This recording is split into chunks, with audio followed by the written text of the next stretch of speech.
couple of announcements before we start, but how many folks here for the first time? Outdoor Tea Party. Whoa. Okay, please.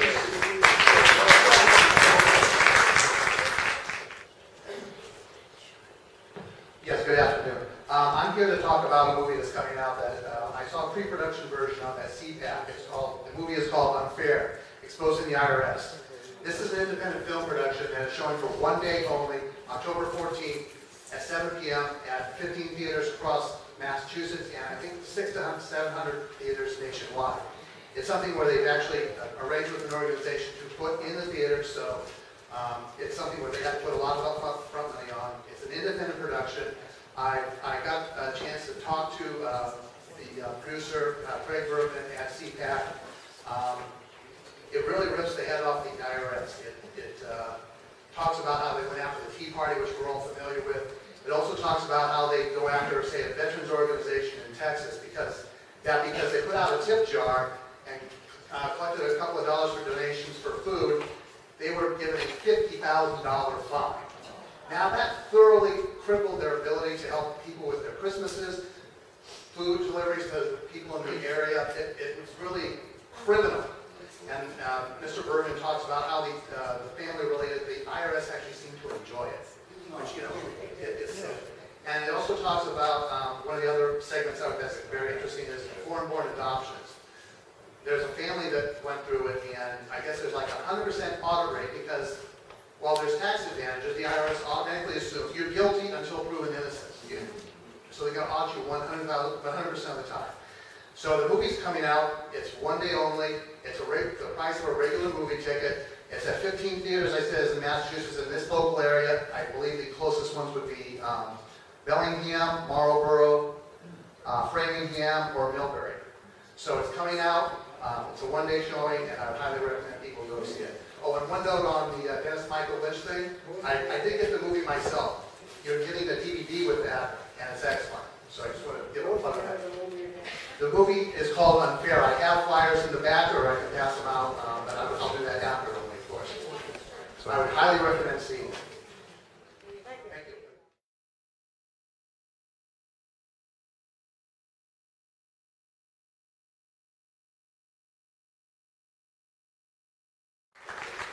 Society. Thank you, John. Yes, on October 24th, I know there's a lot of events going on, and we can't get all of them, but it's a noontime luncheon. October 24th is the UN Day. We celebrate it as a UN Day of Shame, and our President, John McManus, will be speaking on that subject at the Hillview Country Club at the luncheon. If anyone's interested, it's North Reading. Noontime again on the 24th. Please let me know. I don't have flyers, but I can send you an email. We've got some handouts on the table, including one on Common Core that I hope you can pick up, and one on sort of the dangers of an Article 5 convention, which is being promoted by, in this state, the left-wing side of the spectrum. George Soros is backing it. And we've got a special issue of the New American called the Free Trade Agenda. Well, President Obama is all in favor of this transatlantic partnership and trans-Pacific partnership under the radar. So we're kind of launching a campaign to stop that, as we did back in 2006 to stop the North American Union. And finally, there's a summer camp that we created, some of us formed here in New England, called Camp Constitution. We had a great camp this year. Thanks, I know some of you folks in this room helped out, and even a few attended. Next year's camp, July 12th to the 19th, Mrs. Chris Ann Hall has already committed herself to come. If you don't know who Chris Ann Hall is, look her up on the internet. A very dynamic constitutionalist from Florida, and we could use a lot of help. This is the next generation. I believe the generation that will lead us back under the Constitution. Because folks, we dropped the ball here, our generation, for the next generation. But we're picking the baton up, or the ball up, and the next generation. So this is a family camp. All ages are included. So campconstitution.net, there's some information on the back. So thank you, John.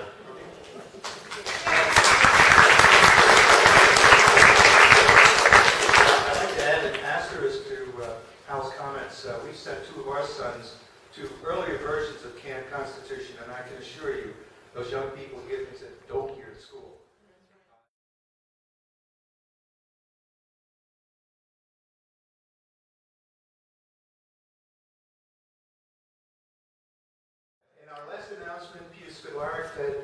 Birchner and Susan Cater.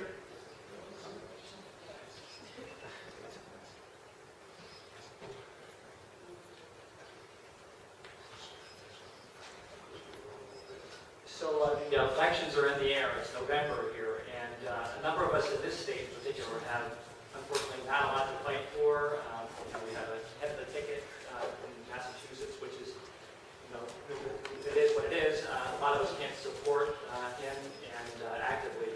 And so, but one of the big issues, the major issues that a number of the people in this room have encountered and are very passionate about, and the number one issue according to Gallup is the topic of illegal immigration, and Mark had mentioned that earlier. And so what do we do as Massachusetts activists in order to support the cause for us against amnesty and against the issues which we know are the most burdensome to this country? And there happens to be an election taking place in New Hampshire that some of you know about. And that's what Susan knows a lot about. I know about it, Ted knows about it. I just came down from New Hampshire. And I guess before I get into that, I just want to remind folks that I mentioned Gallup calls illegal immigration the number one issue in the country, the number one problem. But also organizations like Numbers USA and some other organizations say that the best that activists that people can do to help, like most of us are helpless, especially in Massachusetts, what do? Well, there are Senate races that are taking place. There's also senators that we can call, U.S. senators that we can call. And in New Hampshire, again, there's Scott Brown, who many of us know and have thoughts on, no doubt. And many of us may have paid attention to, there's an advertisement for Scott Brown's campaign where he's for closing the borders. And we're all very schooled on, well, what do you mean by that? We know illegal immigration far better than he does, probably.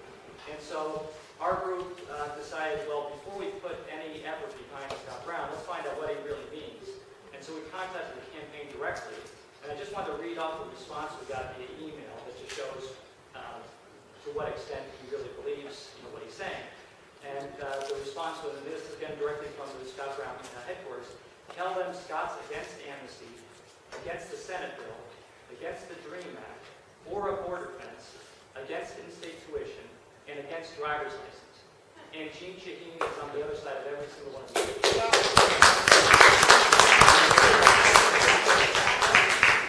So, but that's not enough for us, we're going to get involved. I mean, there's still Obamacare. So I asked, well, that's all well and good, but what's his position on Obamacare? People are talking repeal and so forth.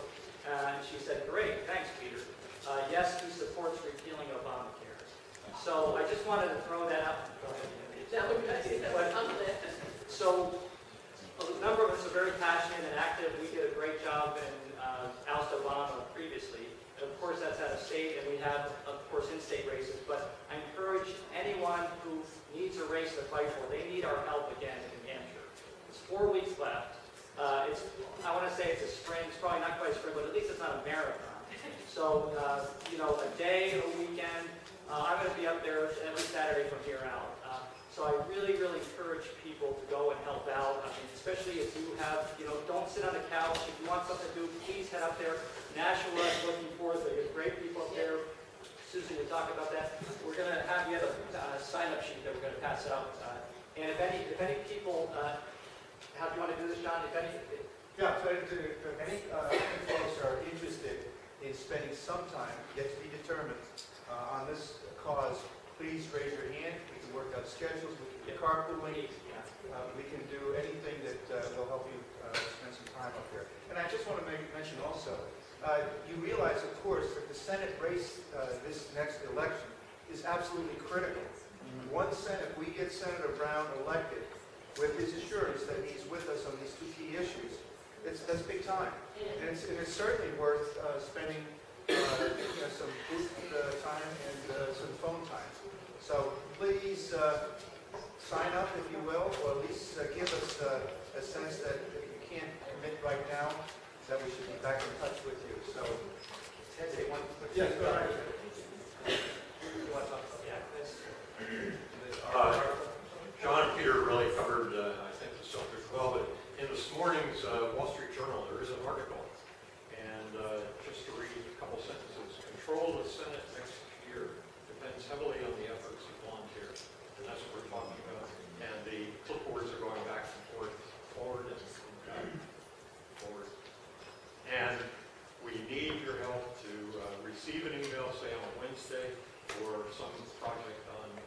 Saturday, be it phone calling or be it door knocking.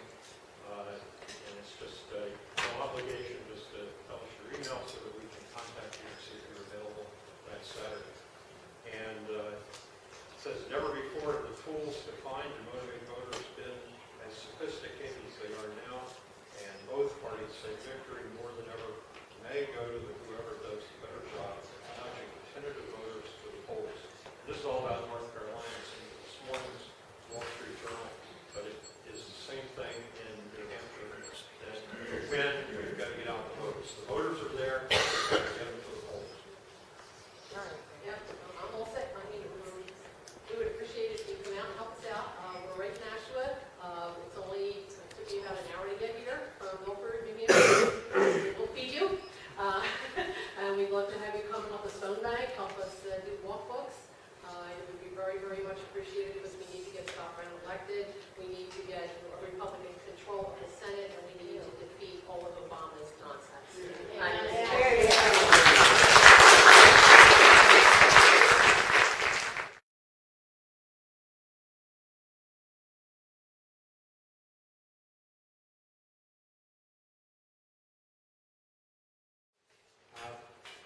My supreme pleasure is to introduce our guest speaker. Before I do that, though, I want to share with you something that happened last night. I attended a meeting sponsored by the Leadership Institute. It's a great organization doing a lot of good stuff with young people. They invited 40 activists, college students from around the country. They were from California, Washington State, New Hampshire, North Carolina, Louisiana, etc. And these are people who were handpicked by the Leadership Institute because they are true leaders. And these sessions, this two-day conference, is going to groom them for future activities. Several of the leadership people, we found out last night, I was aware of it, but it was re-emphasized. Dave Bratt's campaign was run by a young fellow who attended Leadership Institute courses. So they had Trevor. Trevor gave a presentation of about 35, 40 minutes, followed by Q&A. But at the beginning, I think they were a little bit incredulous, Trevor. Trevor was talking about some of these eye-opening statistics and people and connections. And anyway, he proceeded, and by the time his presentation was over, he inspired these young people to get young people to stand up, standing ovation, and then talking afterwards to Trevor and how inspired they were. That was very, very gratifying. And we, of course, need young people if we're going to make these things happen. Trevor, of course, is a resident of Christchurch, New Zealand. He has had a long history of activism. He calls himself a political researcher, but I have to tell you, there's more to it than that. He's a superb analyst, and you'll hear more of his insights as we get into the program. So, but he is, yes, sir. John, there's some extra seats here for people want. Oh, okay, sure. Yes, folks, there are seats plenty. Actually, there's 4 or 5 seats right up here. Couple here. Number over here. Okay. All right. Anyway, back to Trevor's credentials. He's been coming to the United States for 3 years. He spends three months at a crack. And his mission is to wake up our citizenry. He is very, very aware of the threats. He's written 2 books, one about Barack Obama and the enemies within, and most recently his book, The Enemies Within, Communists, Socialists, and Progressives in the U.S. Congress. He's going to be talking to us about especially what's going on in our Congress and these enemies and how they're subverting our institutions, but also what we can do to counteract the treason that is being conducted. Trevor is also a person who is obviously emotional and knowledgeable about the consequences of us not waking up. He realizes that if America goes down, the world goes with it. So without any further comments, please enthusiastically welcome Trevor Loudon.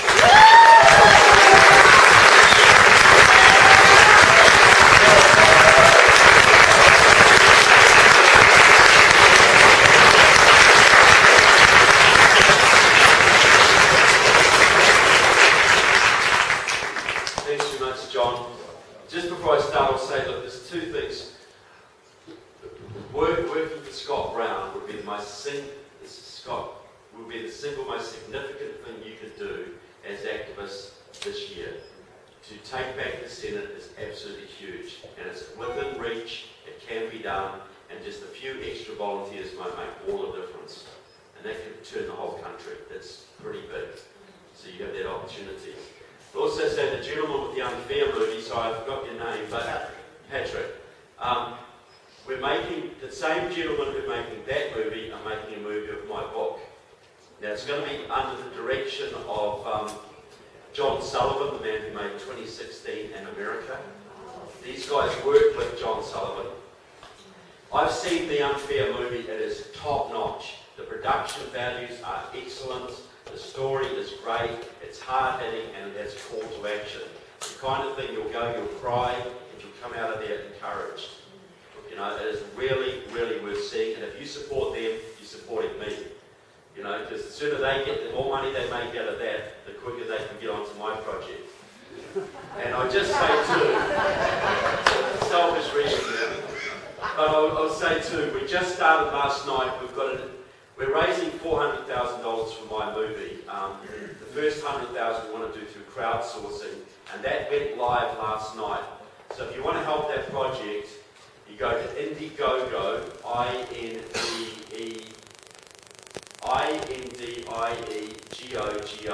and look up the Enemies Within. That's a crowdsourcing website. It's like, you know, when you have a fundraiser for the swimming pool at your school, you have a graph, a thermometer, and as people donate money, it builds up. Well, it runs for a month, it's just started, we want to raise $100,000, but the more people kick in at the start, the more momentum it gets. So if you want to help my project, get it underway, and I'll tell you about it a bit later, go to Indiegogo and put 20, 30, whatever you can afford into that. It'll be really, really helpful, really grateful. So I want to say thanks very much, John, for having me here. Thanks for you guys for turning up. I see a lot of familiar faces here. For those who don't know me, I've been touring your country for the last 3 years, spoken to more than 300 groups, basically about the Marxist infiltration of your government. Your government gives me 3-month visas to visit your country, but I'm very tempted to stay for, 90 days. I'm very tempted to stay for 91 days, because apparently I'll get a free cell phone. What a great country. So, people always say to me, why do I care about the United States? And I say there are 2 simple reasons. The first is gratitude. You know, my country was saved in World War II from invasion by the Japanese by the massive sacrifice of your fathers and uncles and grandfathers at the battles of Guadalcanal and the Coral Sea and Midway. And that memory is still very strong in my country. The second reason is related, but it's more selfish. Ronald Reagan had it right. This is the last best hope for mankind. If freedom should fail in the United States, if you lose your constitution, your liberty, your economic dynamism, and your military superiority, all of which are in grave danger, the bad guys of this planet, I'm talking Russia, China, Iran, Cuba, Nicaragua, Venezuela, North Korea, and their Islamic allies, they will carve up this planet amongst themselves. You see that happening right now, folks. Yeah. I get emails all the time from people who say to me, look, if things turn bad in America, can I come and live in New Zealand?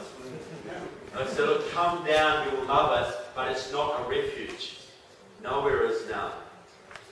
1,500 miles to the north of my country lie the beautiful Fijian Islands. wonderful tourist destination, but the Chinese are now training the Fijian military. They're building big hydro dams on the islands. They want a port for their navy there. Tonga is pretty much in the same situation, as are many of the South Pacific microstates.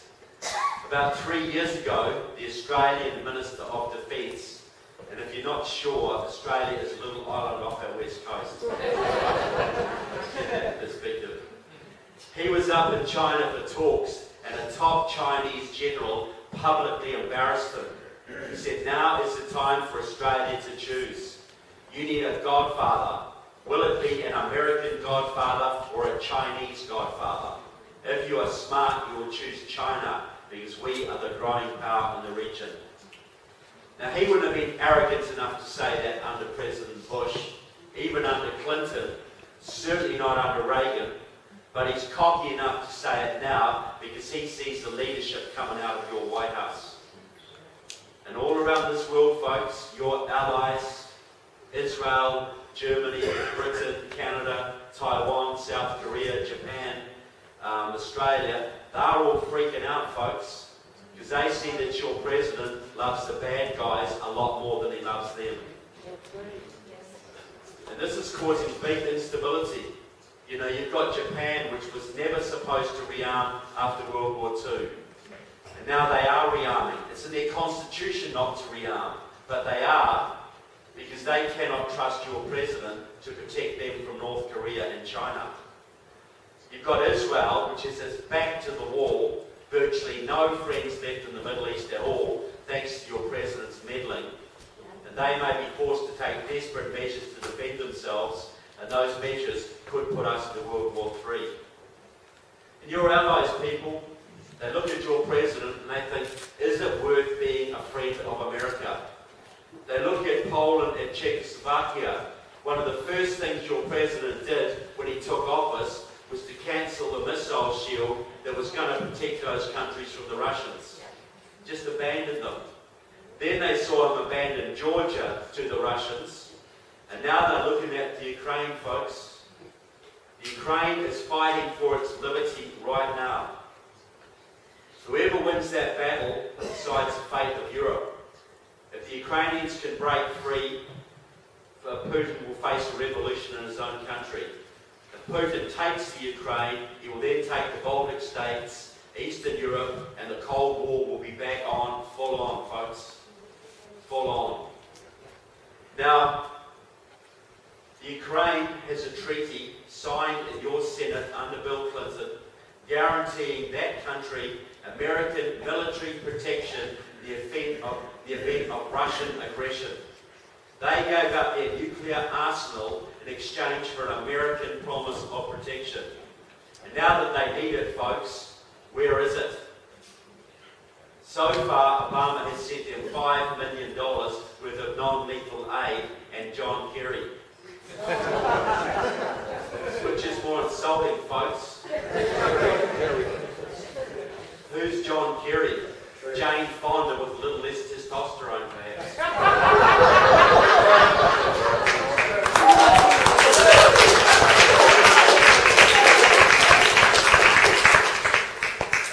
But to be fair to Mr. Obama, he did institute some sanctions on some rich Russians to terrify Mr. Putin. I saw a rally in downtown Moscow the other day. A woman held up a sign that epitomized their attitude to your president and his actions. The sign said, "Your porn is harder than your sanctions."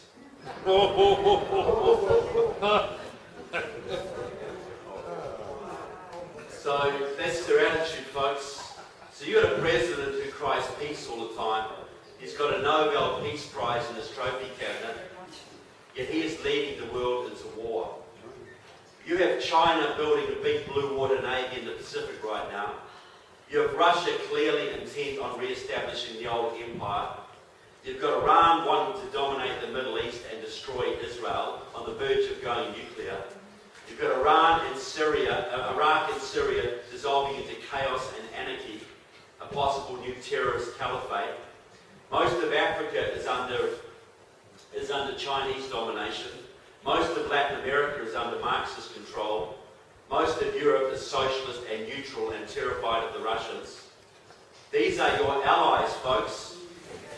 Well, they were. You've got all this going on. You've got North Korea and Iran known to be working together, testing electromagnetic pulse weapons.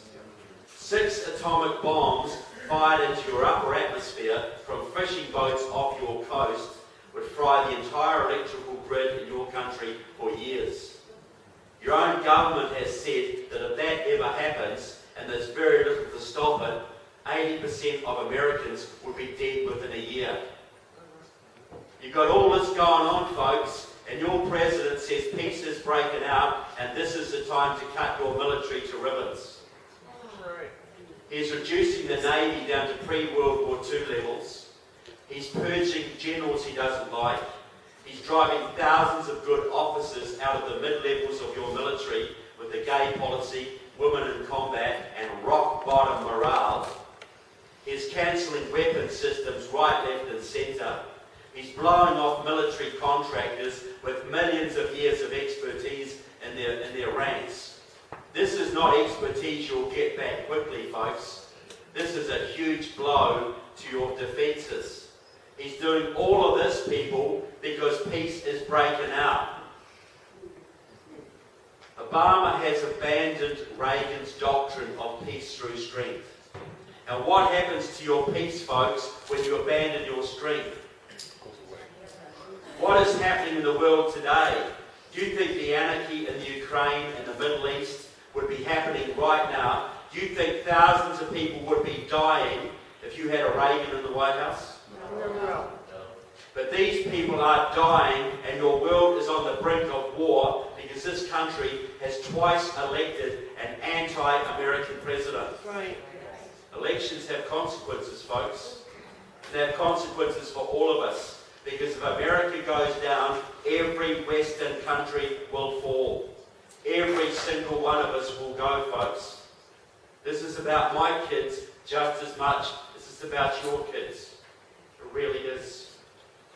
So, you've got to realise your president has spent most of his life being mentored by pro-Soviet Marxists. Frank Marshall Davis in Hawaii, almost certainly a Soviet agent, Communist Party member. Alice Palmer in Chicago, the woman who got him his first job in politics, definitely a Soviet agent. Their agenda was always to destroy the United States military, because they knew if they could take down your military, their friends in Russia and China would rule this planet. What do you think Frank Marshall Davis and Alice Palmer would think of your president, folks? Do you think they'd rate him highly? Has anyone done as much to alienate your allies, empower your military, empower your enemies, and gut your military as this current president? No. If Obama was a fully paid up Russian agent here to destroy your country, what would he be doing differently than he is today, folks? Exactly. I think the most significant thing your president said is the entire first term of office, when he was caught off mic in South Korea. No one was listening, so he thought, talking to then Russian President Dmitry Medvedev. Yes, Mr. Medvedev, when I get re-elected, I'll have more flexibility to deal with you. Yes, said Medvedev, I understand. I will pass your message on to Vladimir. We are with you. How much more of a window into your president's soul do you need, folks? How much more blatant does it need to get? So my books, I've got both of them here. The first book was Barack Obama and the Enemies Within. All 700 pages on Obama's communist, pro-Soviet, anti-American ties. And if you look at that book, you'll see it's pretty big and pretty heavy. And I got bloody sick of lugging that around the country, I can tell you. And I vowed and declared that my next book would be smaller and lighter. And this one is The Enemies Within, Communists, Socialists and Progressives in the US Congress. And guess what, people? It's bigger. Because those commies just kept on coming, folks. The deeper I dug, the more I found. I couldn't leave out Ed Markey, could I? No. Certainly couldn't leave out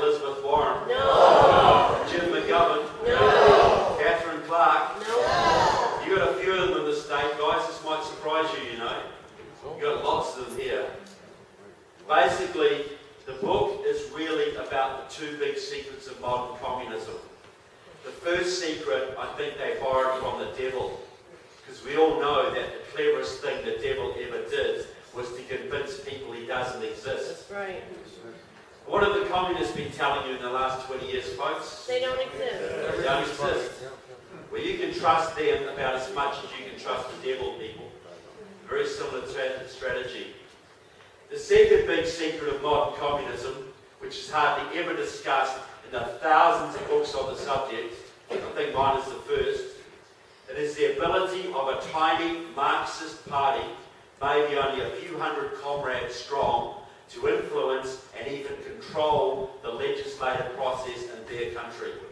In other words, to write the laws. Now you see this in your state, folks. Democratic Socialists of America writes the laws in this state. They wrote Romney Care. They write most of the things you suffer under. But on a national level, it's even worse. The mechanism they use nationally and in this state is control of the labour unions. Now you might say, look, well, the unions aren't quite what they used to be, they're a lot smaller. But you name me a single elected Democrat in this country, from county commission to federal level, who does not owe his job to the unions. You tell me one. So if you're an elected, say, county commissioner, and the local unions come to you and say, we want you to do this, and you say to them, well, look, this is a pretty conservative district. I don't think the people would go for that. And they say to you, I don't care. We don't care what the people want. This is our agenda, and you better do it, or you get no support next time. What do you think the Democrats are going to do, folks? Do what he's damn well told, right? So you were very lucky, I have to say, in this country for a long time, because your AFL and CIO at a national level was run by hardcore anti-communists like Lane Kirkland and George Meany. And they kept the Reds at bay, folks. But in 1995, everything changed. A massive political change in your country, and I bet you've never heard a word about it. That was the year that Democratic Socialists of America, Gramsciist communists, your largest Marxist group, maybe 7,000 members, that was the year they took over the AFL-CIO. They kicked out Lane Kirkland, and they put their man from this state, John Sweeney, in as president, a bona fide Marxist, and now their protege, Richard Trumka, runs it for them. They then took over every single major labour union. They control them all, folks, lock, stock and barrel. They then mounted a purge in the top levels of the Democrat Party, got rid of all the centrists and moderate Democrats. Joe Lieberman, the senator from Connecticut, was the last one to go. Now they own that party. If you want to know why the Democrats have gone so far left in the last 15 years, it's because the Marxists took over the unions in 1995, folks. Everything changed from that point. Now, so the mechanism is very simple. The communists, the Marxists set a policy. This is what we want for America. It might be socialisation of student loans, or green jobs, or cap and trade, or card check, or Romney Care, or Obamacare. It might be normalisation of relations with Cuba, or a New START treaty with Russia, or an end to fracking. All Marxist policies, all designed to bring your country to its knees. They make these policies union policies, and the unions make them Democrat policy. 20,000 card-carrying communists in this country are basically writing the policies of the Democratic Party, which controls the lives of 300 million Americans right now. It's not historical, folks. This is happening now. Now, I want to give an example of this, how it actually works in practice. I could look at Obamacare, but I'll look at something that's even more in the news right now and has been talked about today. It's divided the conservative movement, divided the Republican Party, comprehensive immigration reform, otherwise known as amnesty. Now you have Republicans, and I use that in inverted commas, of course. John Boehner, Lindsey Graham, John McCain, Marco Rubio, hell-bent on passing this. they will tell you that amnesty for illegals will be good for the GOP. Because if you give 11 or 12 or 20 million illegals citizenship and voting rights, they'll all be so grateful they'll all become staunch Republicans, right? How deluded can you get, folks? They don't even believe that themselves. We know that people don't change quickly, folks. The Latinos who are often socially conservative, maybe they will change in 20, 30 years, but right now they are hardcore Democrats, and we have 2 years and less than 2 months to save this country. It ain't going to happen in that time, people. So why do these Republicans tell you this garbage? Could it be connected in any way to the fact that the US Chamber of Commerce has spent more than $1.7 billion promoting amnesty in the last 10 years? What do you think the Chamber wants out of it, guys? Cheap labour. Cheap labour to pluck their chickens and run their factories and hotels. Because to the Chamber of Commerce, their only focus is profit. And I'm all for profit, folks, but sometimes it comes at a price. And when the price of that profit is your national integrity or your border security or the rule of law in your land, I think that price is far too high, folks. Far too high. So, and is it any coincidence that the Republicans who are telling you this garbage tend to be the ones most closely affiliated to the Chamber of Commerce and big agribusiness? Or am I being a little bit over-conspiratorial, perhaps? No. Okay? But the real driver of this, the real beginner of this, was the hard left, the communist movement. This started out in California in the 1950s with a Communist Party member named Birch, a hardcore Stalinist. He was also a Democrat. He set up the Beaver Kennedy clubs in the early 60s, the first organised efforts to bring Latinos into the Democratic Party. He also set up, mainly on church money, a whole network of support groups for illegals in the Southwest and Southern California. The purpose of these groups was to encourage illegals across the border, get them working factories and farms, get them citizenship and voting. The voting was the goal, folks. Now, Corona trained a whole bunch of disciples to carry on his work for him. Many of them are active today in California, work together and have transformed that state. 3 of them are particularly prominent. The first one is Antonio Villagrosa, until recently the mayor of Los Angeles. A hardcore Marxist, he used to go down to Cuba to cut sugarcane for the Castro brothers. He turned LA into a sanctuary city. He forbade the LAPD from enforcing immigration laws, and the illegals flooded in the hundreds of thousands, changed the entire demographics of the state. Second member of this little group, Gil Cedillo, a Communist Party supporter, until recently the Democratic head of the California State Senate. Big-time amnesty activist. He is the one who got the DREAM Act pushed through in California about 3 years ago, which gave all sorts of so-called rights to the children of what they call undocumented workers.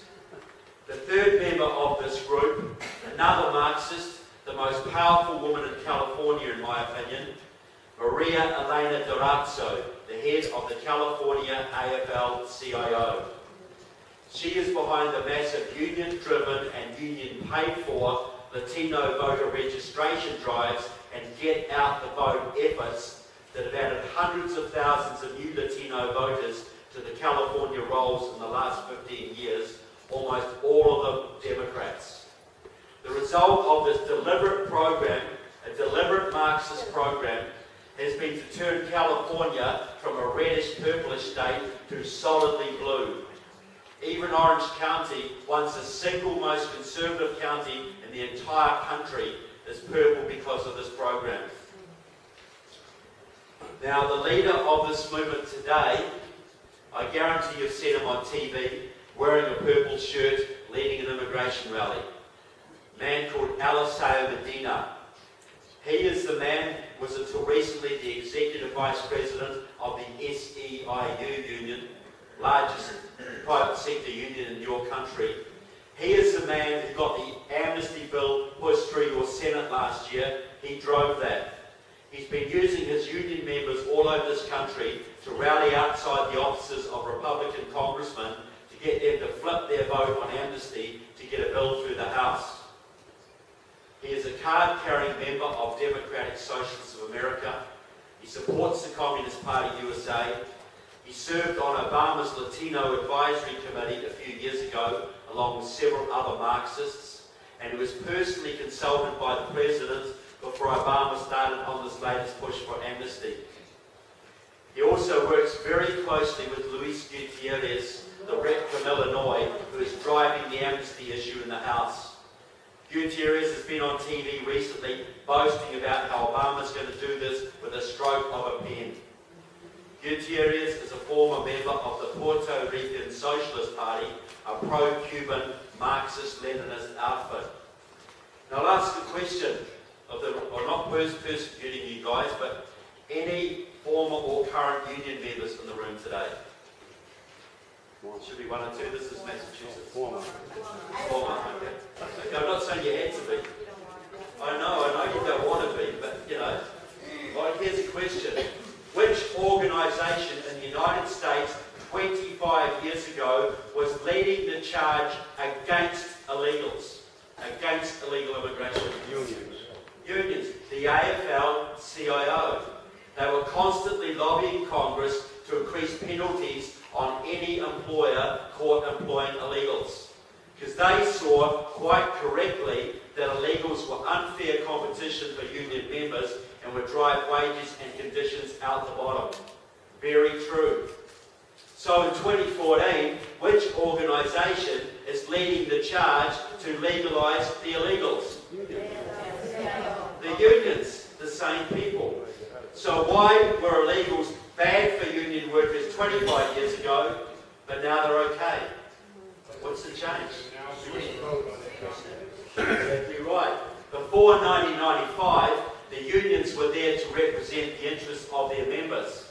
Since 1995, when they were taken over by Democratic Socialists of America and the Communist Party USA, their agenda is now promoting socialist revolution. The illegals are real bad for union workers, folks, but they are great for revolution.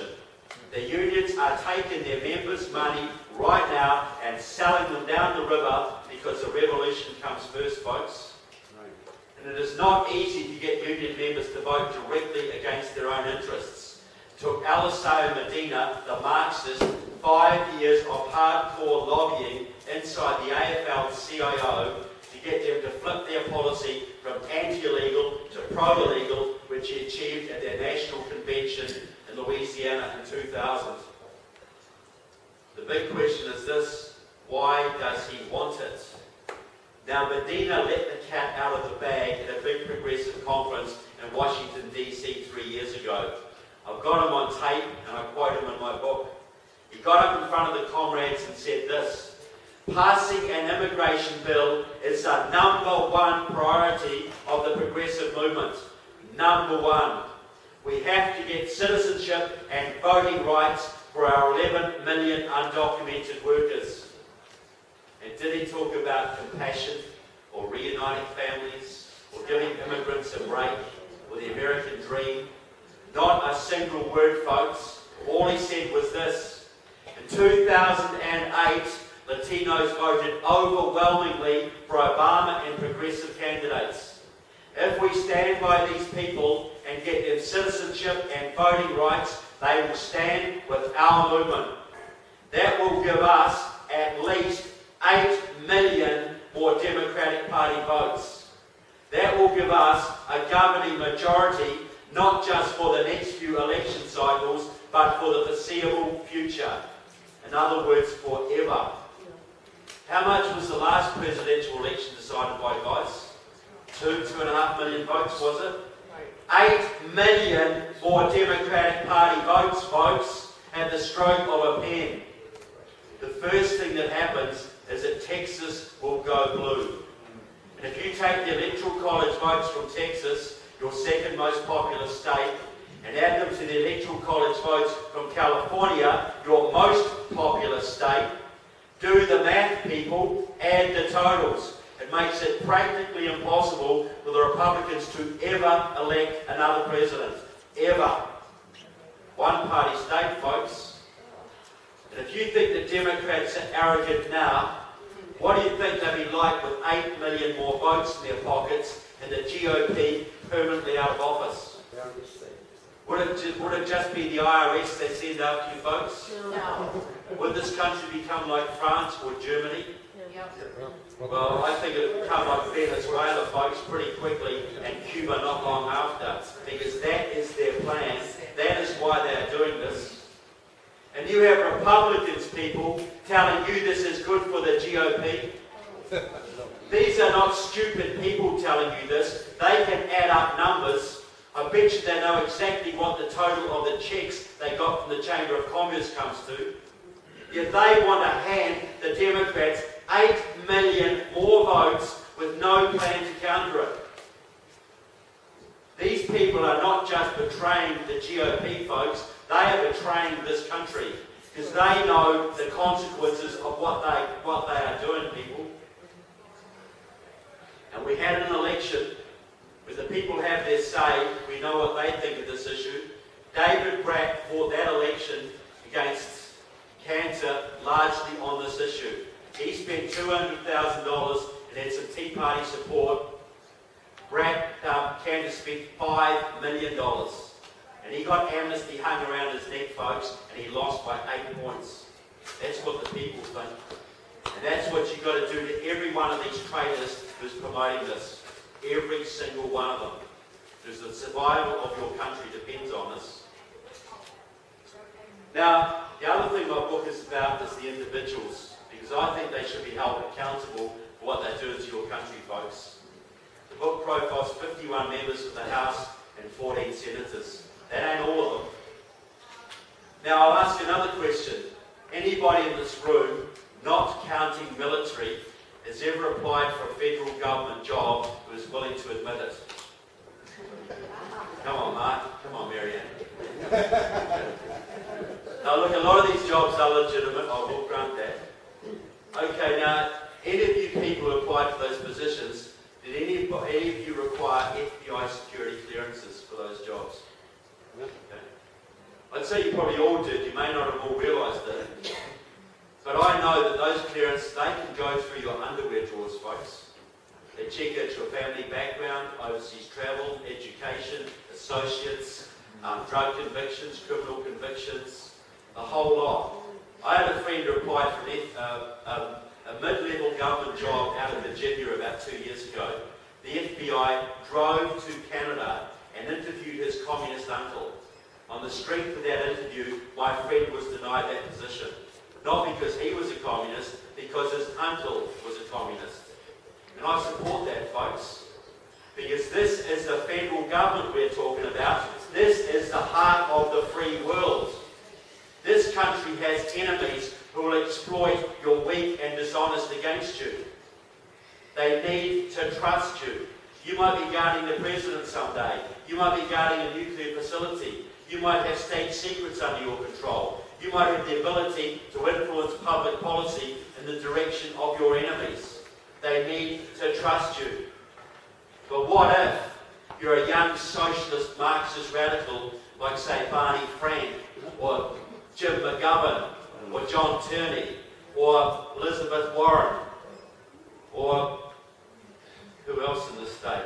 You know, Pat Jellin, or a whole bunch of people in this state who hang around with the local Marxists, who control the local unions and the local Democratic Party, and they have the ability to make you look nice and get you elected to Congress, or even the Senate. And there you can serve on the Science and Technology Committee, or the Homeland Security Committee, or the Armed Services Committee, even the Intelligence Committee.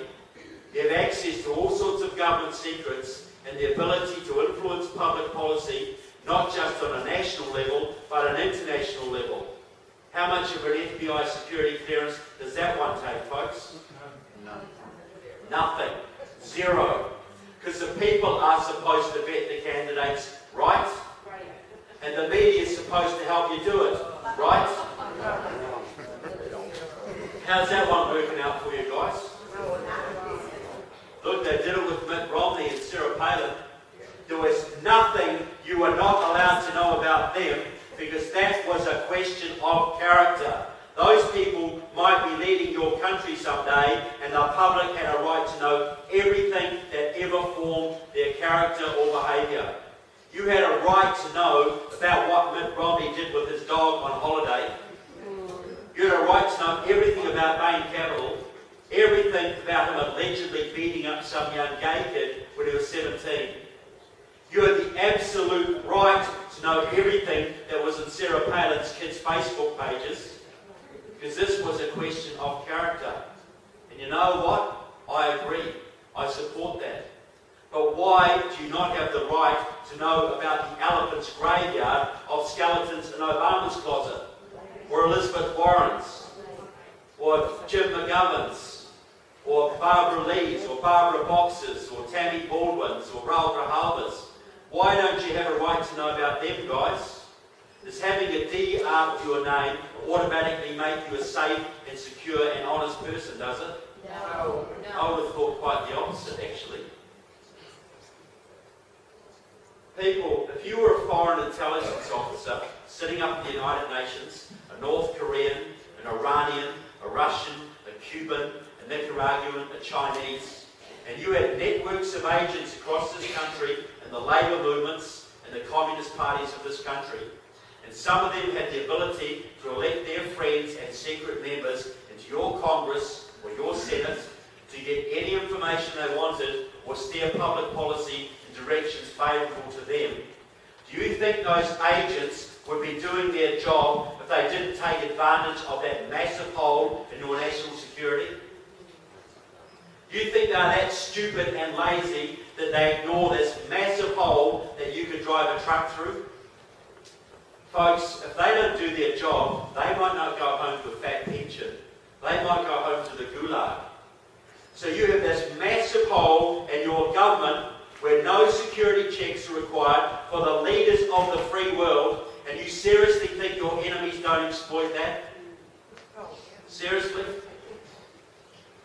I quote in my book Raul Castro boasting about how members of the Congressional Black Caucus go down to Cuba on a regular basis to talk to him about how they're going to work in your Congress to change US foreign policy to ease trade and travel restrictions on Cuba.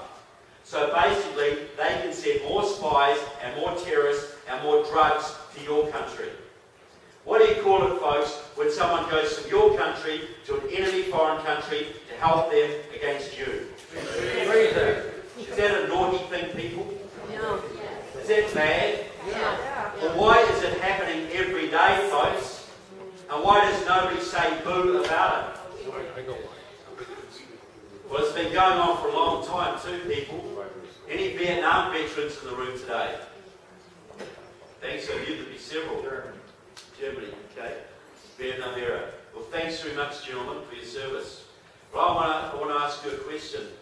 Was the Vietnam War lost in the jungles of Vietnam? No. Emphatically no. I always get that answer. Is it true that your forces had all sorts of crazy rules of engagements? You couldn't chase the enemy to certain places. You couldn't bomb certain areas. You had to leave them refuges. Is that true? Yes. Now, did that hamper your effort in winning that war? Did that make it a lot more difficult for you? Yep. So, when you withdrew, is it also true that your government defunded the South Vietnamese military and basically ensured a communist victory? Okay? So you lost 58,000 men in that war, folks. Every community in this country was touched by that war. I bet you every one of you knows someone who lost a family member or a relative in that war. You still see the veterans of that war wandering around your streets at 3 o'clock in the morning right now, addled out of their brains, do you not? And they all think of all the millions of Vietnamese who suffered death and imprisonment and torture after the communist victory. That war, my contention, was lost in your Congress, folks. And many of the congressmen who did that, one of them was a Catholic priest from this state, Father Dryden, the priest who deliberately done that war down, deliberately sabotaged the efforts of your troops in the field. Many of them, just like Dryden, were working hand in glove with the Communist Party USA, which took its orders directly from the Communist Party of the Soviet Union, which was allied to the Communist Party of North Vietnam. Do you think there might have been a little bit of treason going on there, folks? Just a little bit.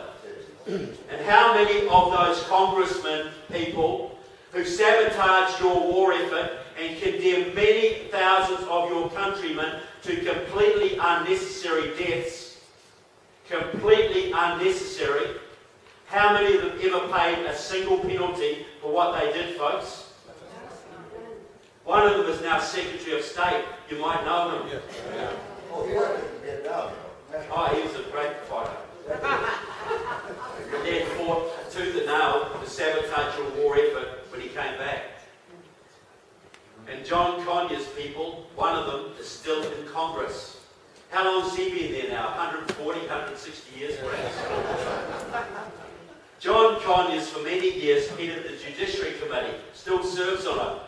The Judiciary Committee is one of your most important bodies, folks. That writes those wonderful federal laws that you all love. Those laws that take away your freedom far more often than not. It is also the body that oversees the Federal Bureau of Investigation and writes its budget, grants its budgets and radicals and communists in your government, folks.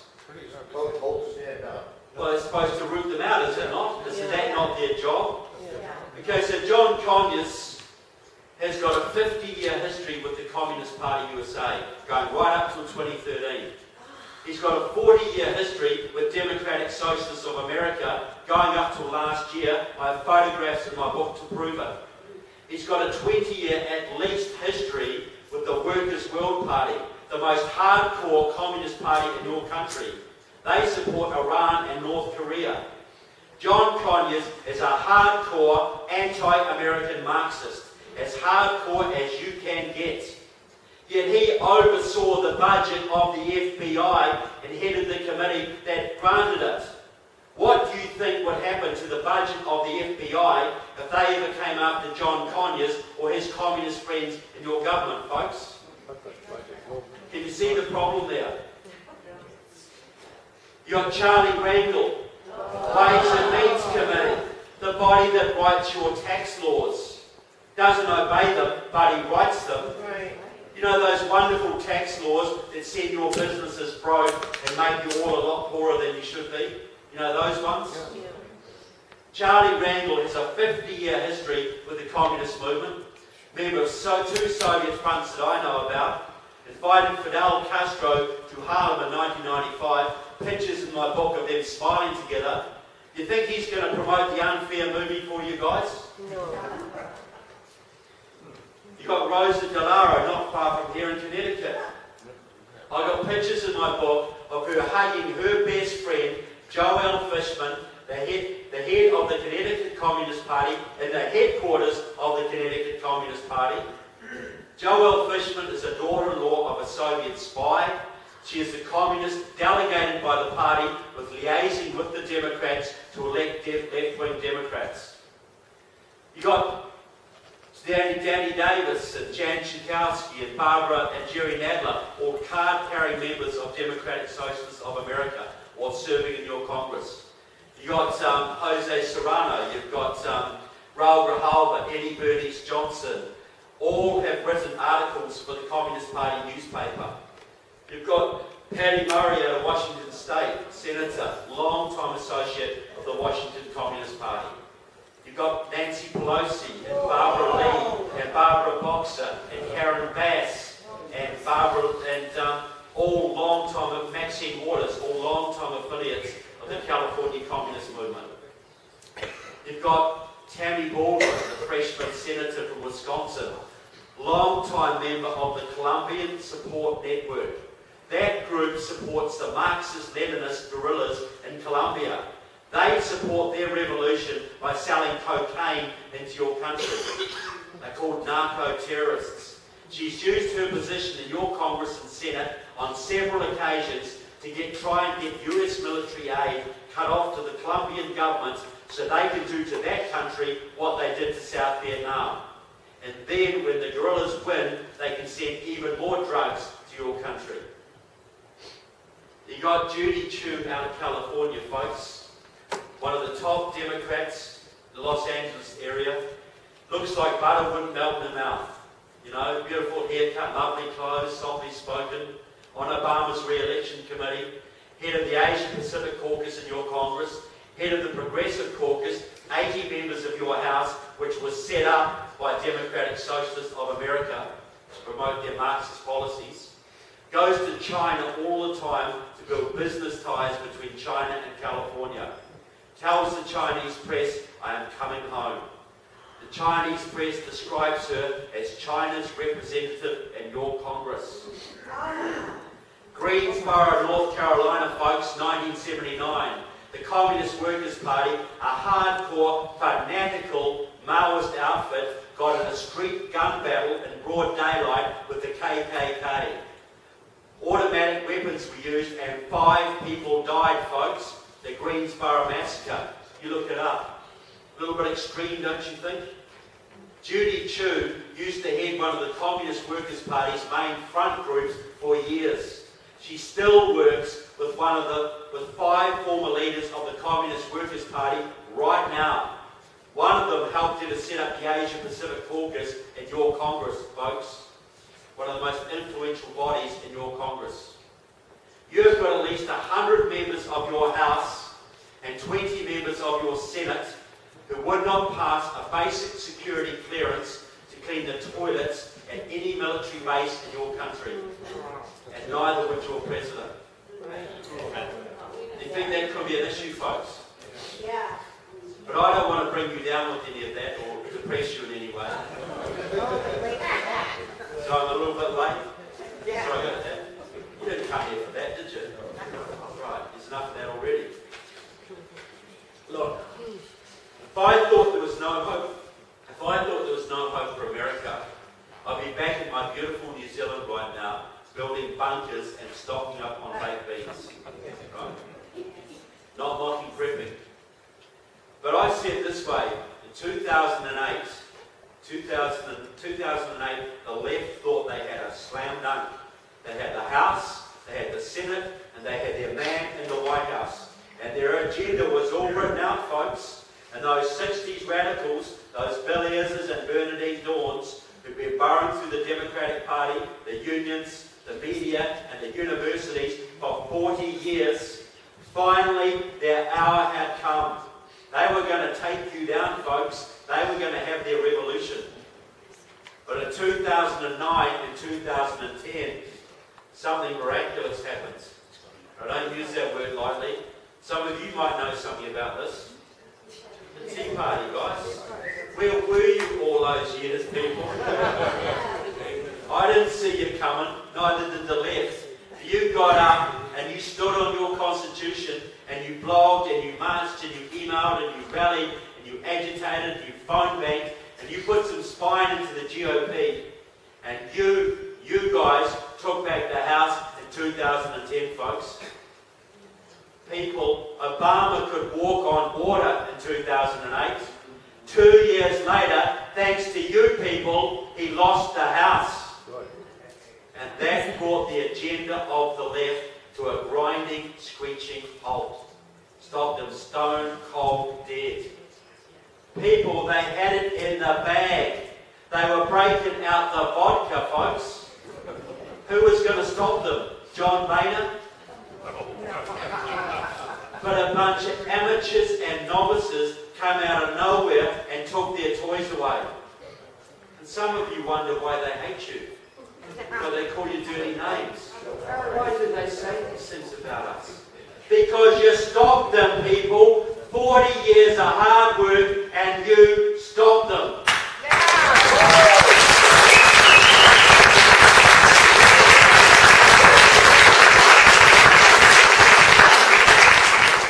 People, you may not realise this, but you saved your country. I can see that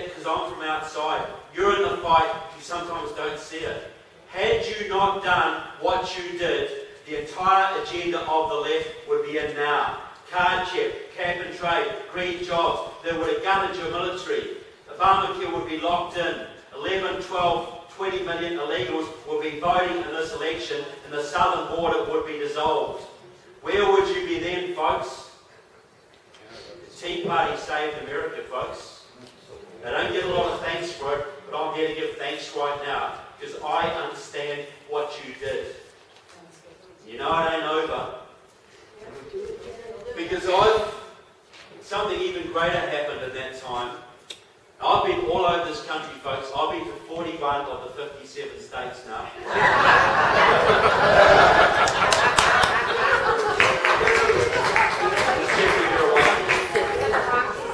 I haven't found a few of them, but I'm sure they're there. Look, people, I've been to the reddest of the red and the bluest of the blue. I talk about Massachusetts when I go to other states. I say, blue Massachusetts has got some of the most vibrant Tea Party movements in the country, folks.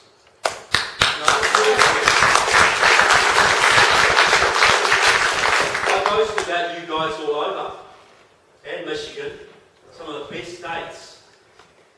People, you have fought back Agenda 21. You've fought back Common Core. You've taken back county commissions and school boards. You've put spine into the GOP all over this country. Now some of them, no state legislatures that you helped to win back. Now some of them are giving the finger to the federal government. Is that important? Yes. You know, Michigan is a right-to-work state because of people like you. You have done so much. You know. Look, sometimes I think this movement is a little bit like baby Superman. You do not know your own strength. You really don't. You know that that immigration, that amnesty bill would have gone through the House this last session had they not been so scared, Republicans, of what the Tea Party did to Marco Rubio and basically did to Eric Cantor. You know that, folks. And I'll give another example. Institute for Policy Studies, one of the most hardcore left-wing organisations in this country. They used to work with the KGB, now they work with the Cubans. The ideas factory of the Obama administration.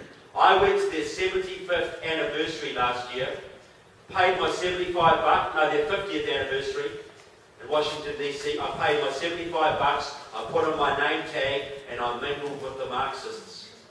Because I wanted to know the enemy, people. That's what my books are about, knowing the enemy. You can't defeat them if you don't know them. Right.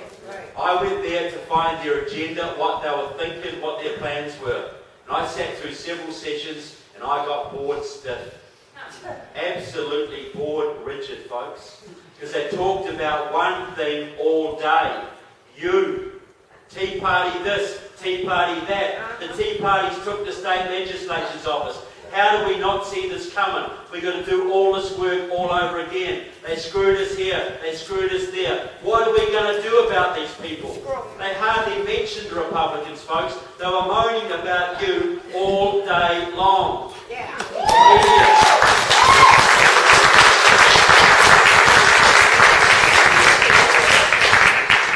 Because even if you don't understand your own strength, folks, your opposition does. They know the only thing standing between them and what they want is the grassroots. They don't fear the GOP, they fear you. Seriously. And so they should.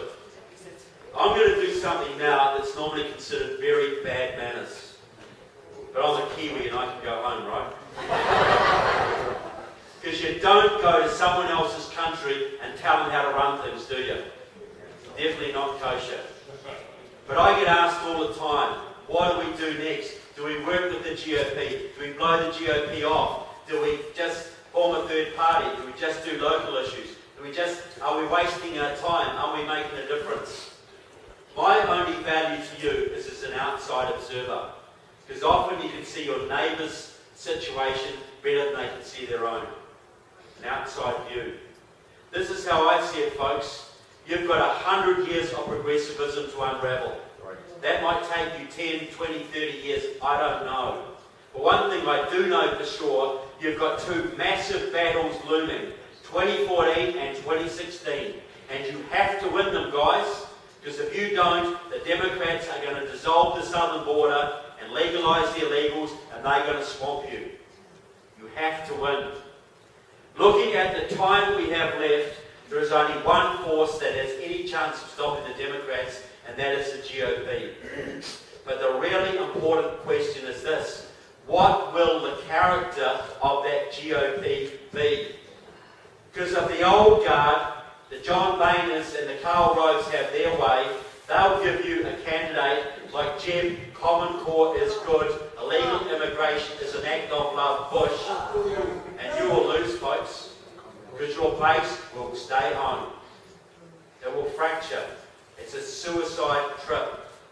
And if you fluke a victory by some miracle, big deal, because you've still got a progressive running things, folks.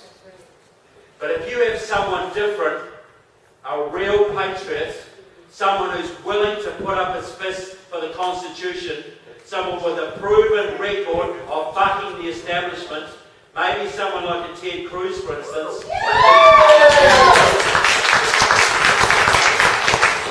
Very different. But how do you get there? That's the issue. I want to go back now tonight. I want to go back in history because I think this illustrates where you guys are now.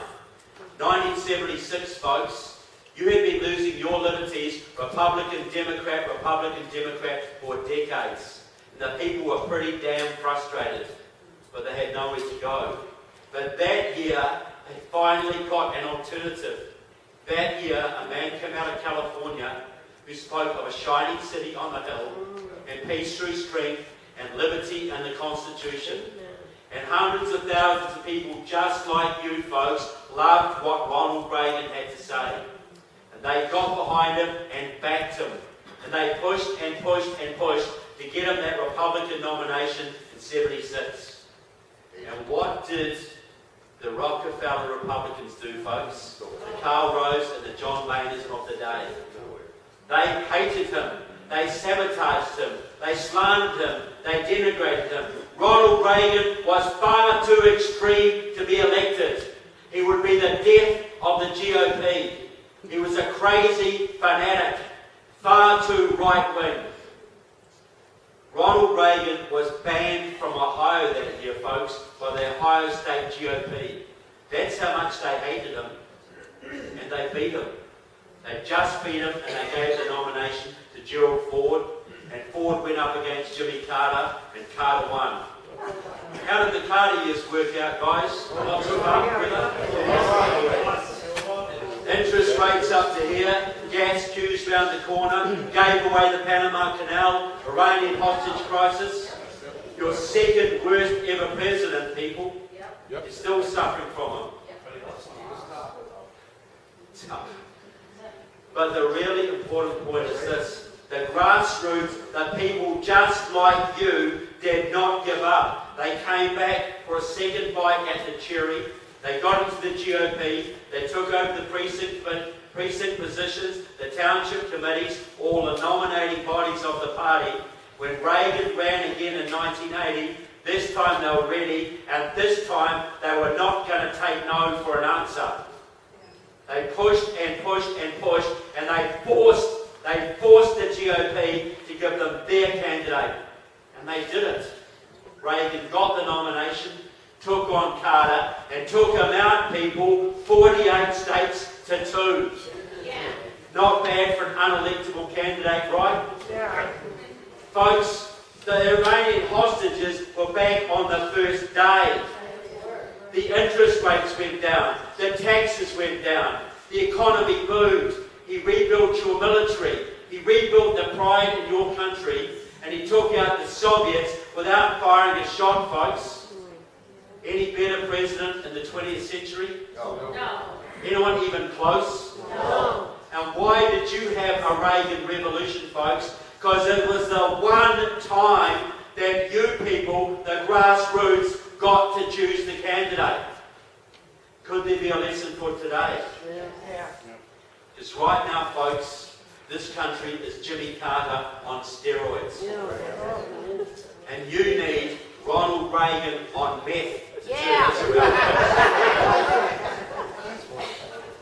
to just do what Reagan did, to go way beyond Reagan. He has to, the next president has to gut your federal government and restore the Constitution. You know that.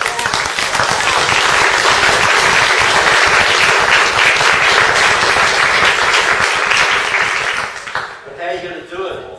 Reagan was a genius, an exceptional character, a great communicator. He could unite the social conservatives, the defence conservatives, and the fiscal conservatives into one platform. And that won him that election.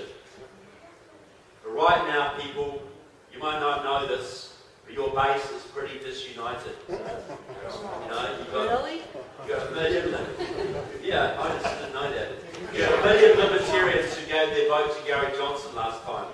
You've got social conservatives, fiscal conservatives, defence conservatives. You've got Tea Party Republicans. You've got moderate Republicans. You've got rhino progressives. You've got 4 million GOPers who stayed home last time. And you've got at least 20 million, maybe 30 million or more evangelical Christians who don't even register to vote.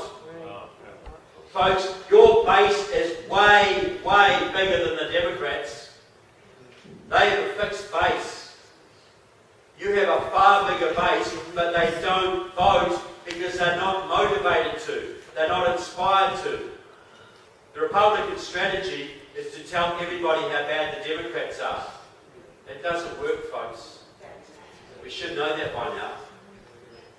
Now, as you've alluded to, a lot of elements of this base don't like each other very much, do they? A little bit of friction going on from time to time.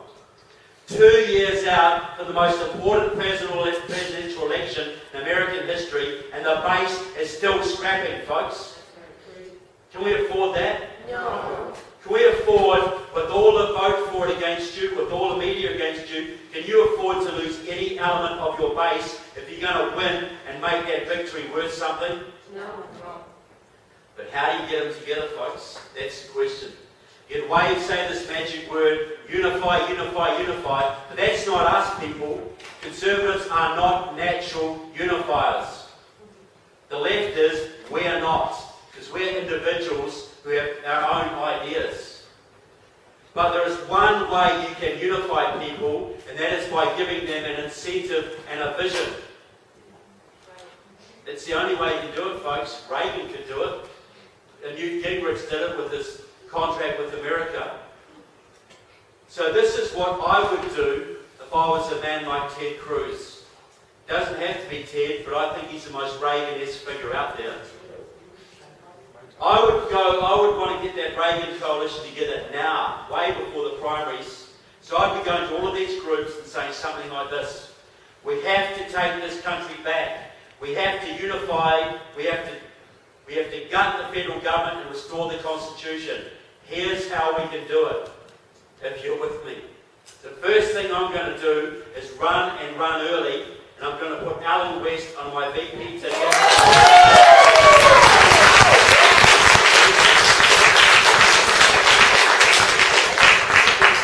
And then for you libertarians, I want you on board, and I'm going to make Rand Paul Secretary of the Treasury, and he can do what he damn well wants to the Federal Reserve.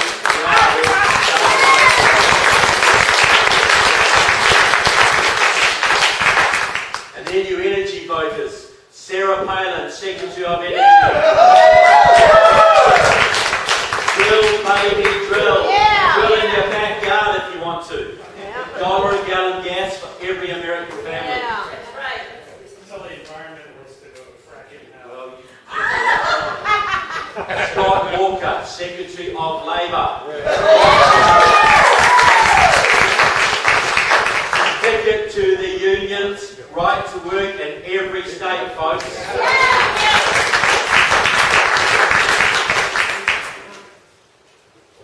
Mike Lee, Secretary of the Interior. Return the federal lands to the states, folks. Keep the mining, the forests, all over. John Bolton, Secretary of State. Stick it to your enemies, John. Sick them on your enemies, rebuild your alliances.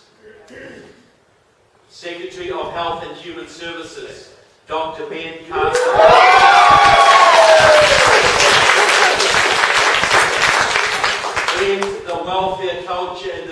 country, restore dignity to your communities.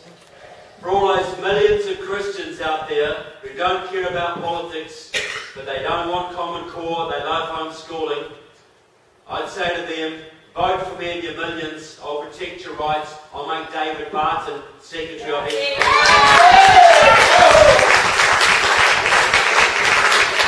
And very important, Ambassador to the United Nations.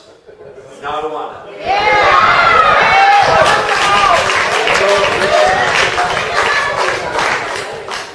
And then Attorney General Trey Gowdy.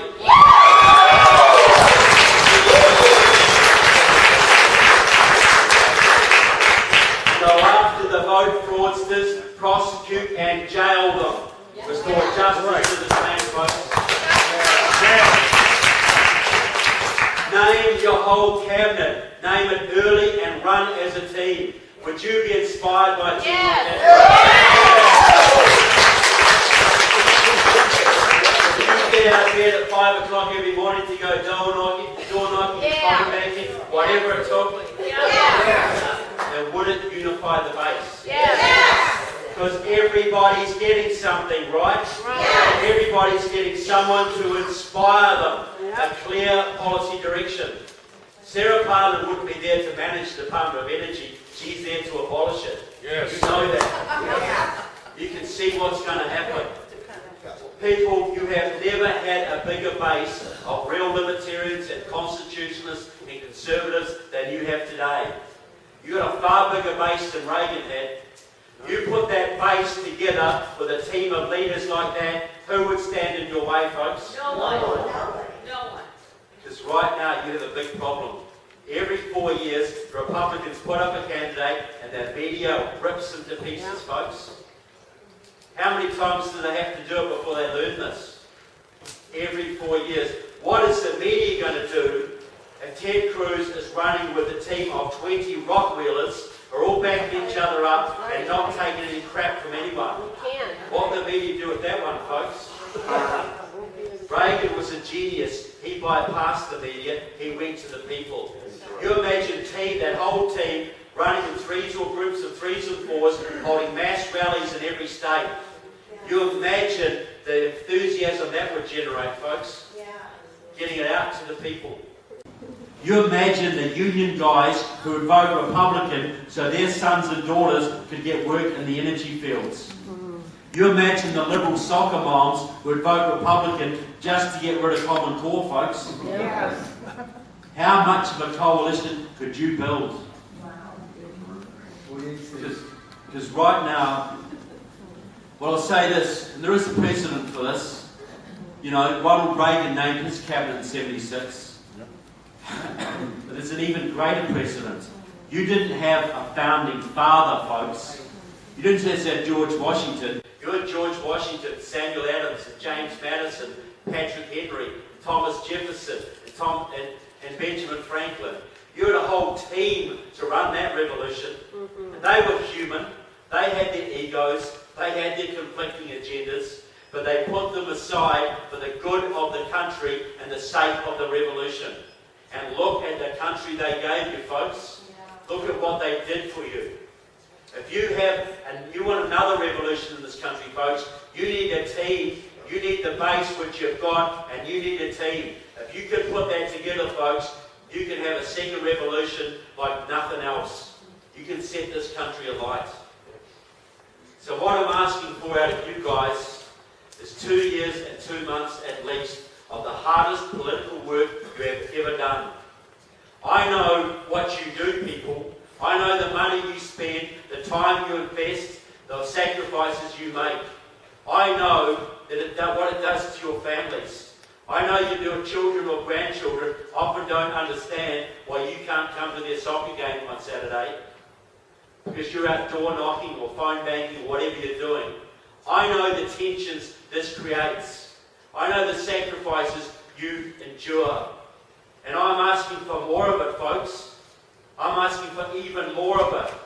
Because 2 years and 2 months is going to decide the fate of not just this country, but my country. Not just your children, but my children. I can't guarantee you very much. I can guarantee you two things.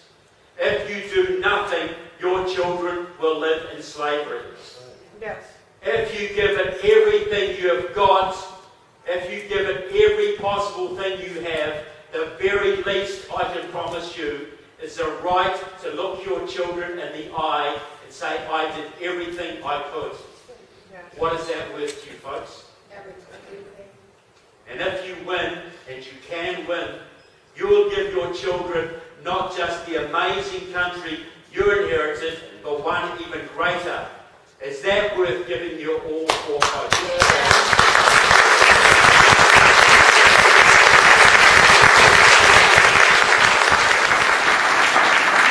So I just want to say to you people, thank you so much for what you do for your country and for my country and for liberty. God bless America and God bless the Tea Party.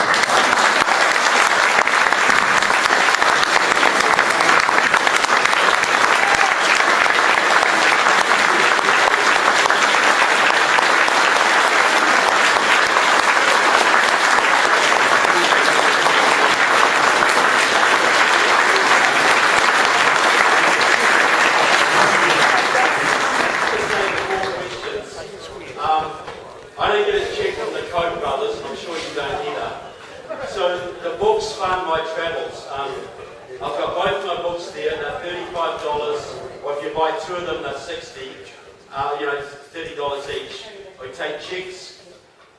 We take credit card or cash or checks, as long as you're not a registered Democrat. And cash, yeah. And I also have some DVDs there for $10, which are basically the speech I gave today. I recorded in Colorado. So the other thing I'll say, please remember the Indiegogo thing, because if you contribute to that today, that's going to help get it off to a good start, which creates momentum, which is very, very important in the initial stages of a campaign. But I just say the most important thing is really, the only reason I come to this country is because people like you are doing what you do. You know, without you, I'd be wasting my time. So I'm very grateful for what you do, and I'm very proud to be amongst you. Thank you.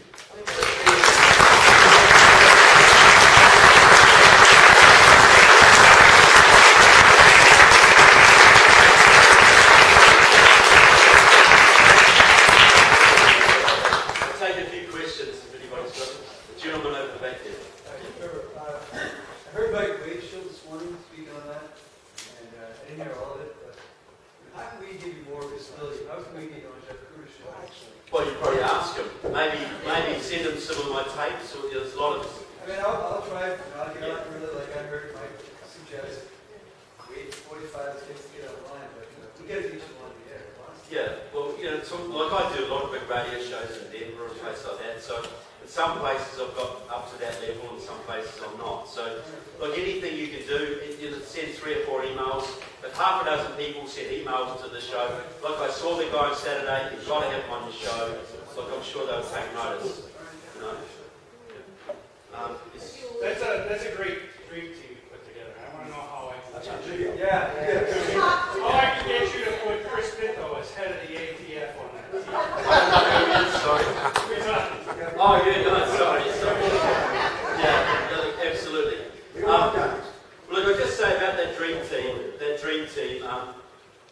several delegates, we've got it out on Facebook and Twitter and all over the place. We've got several articles written about it. But I know that Ted Cruz has been using bits of my speeches in his speeches. And several delegations have gone through discussing this idea. So we'll see what happens, but I think he's certainly looking at it, he certainly knows about it. But the more grassroots pressure that can be created, the better, so that might help. Gentleman right over the back. Thank you. I have to take offense at 2 words that you used throughout your first half of the lecture. That is your president. Oh, yes. I know you did it. I'm kidding. I know you did. You're president, okay. You want to get us worked up. So I'm kidding. But on a serious note, I didn't vote for him. now, on a serious note, though, my biggest concern is that everything that the president is doing is designed, as you said, to bring us to our knees. Whether it's financial, whether it's civil, possibly even medical now. Yeah. But all designed to bring us to a crisis that would allow martial law. and he knows that the time is running short. And to me, that's why he can play golf, because everything's on target. Everything is being degraded, as you said. And that is my biggest concern, is that he wants to have some crisis occur, so he'll be able to institute martial law before the next... Look, that's quite... Look, I think there's several items in the agenda. I think martial law is certainly one option. I think they would rather try and win the next election and either get Hillary or Pocahontas in as president. You know, there's still a risk of a blowback. There's still too many armed Americans out there. They haven't got it in the bag quite as much as they want. You know, so look, without the Tea Party, they would have had it in the bag. They would have had you done by now. You'd be all done and dusted, as they say in New Zealand. So look, the key thing, what you can do about that, the only things you can really do about that is work your butts off to try and get as many Ted Cruz's and their allies into the Senate as you can, and many Trey Gowdies and Jim Bridenstines into the House as you can. That is within your power. You can do that because there are crises coming, there's no doubt about that. But if you have John Boehner and Mitch McConnell running things, the Dems will run over you. If you have a Ted Cruz or something running things, and it's not going to take a lot, you know. If Ted Cruz had 6 more friends in the Senate, and there were 10 more real conservatives in the House, they would become the dominant faction. And the go-alongs to get along would go along and get along with them. Changing this country around is not actually that far out of your grasp. It's not as far as some of you might think. It could come down to 2 or 3 Senate seats. It could come down to 2 or 3 congressional seats. It's why every vote counts. That's why going up to New Hampshire and putting a couple of weekends in could be the greatest investment you ever did in your lives. Seriously. You know, it can come to a knife edge. What happened in 2000 in this country? How close was that? But you're quite right, sir. The Marxists want this country. They are this close to getting it. They're not going to give up without a fight. But they still haven't got everything in place that they want. And they are very unpopular right now. And the only thing that's really keeping them in power is Republican ineffectiveness. Now, there's a man here who wanted a question, but I keep ignoring it. Yeah, the man. Yeah. Yes, you, sir. No, the man behind you. Not Stephen, the man behind Stephen. You didn't mention anything about the Muslim Brotherhood and the White Yeah, well, House. I've got only so many hours I can talk. The Muslim Brotherhood is infiltrating the GOP. Grover Norquist has been helping that. They are into the... I was at CPAC a couple of years ago, and Suhail Khan, one of the top Muslim Brotherhood people in this country, gave the Pledge of Allegiance. You know, so they are in there. But the point I will make is that people see the threats. They look at the threats and they see, okay, over there you've got Russia, which is a bit of a threat, China and Cuba and North Korea and Iran and radical Islam here, radical Islam there, and this is all supposed to be different threats. They are all the same threat, folks. Radical Islam and the Russians work hand in glove.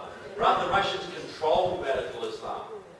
That's why the left in this country will come down on you like a ton of bricks if you want an nativity display in the public building, but will work to help the Muslim Brotherhood wherever they can. Because it's control the Muslims.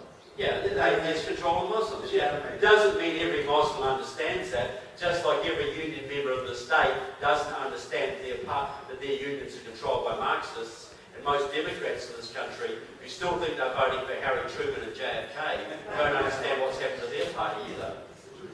Stephen, you want to say something, Stephen? Yes, I do. I had the honor this morning to sit across from you at the radio station, do part of the interview. Here's a young man that called up. Oh, okay. And I want to tell you folks that you have a voice, but you have to be heard. So don't be shy. Call your favorite radio station, whether it is Jeff Cooner, whether it is Mike Wade, whether it's Jordan Levy. I don't care what creed, what color, what age, but you have a voice, as Trevor says. And it is the most powerful voice, but it is only good if it is heard. And it doesn't matter if you can do his whole speech or 1 second of the speech. You only have 30 seconds. But voice an opinion, because there's a million other people out there in this country that will hear it one way or the other. not only in Massachusetts, but in Connecticut, in Rhode Island, in New Hampshire, and I have a beef with some of the Tea Party members here. You are electing candidates.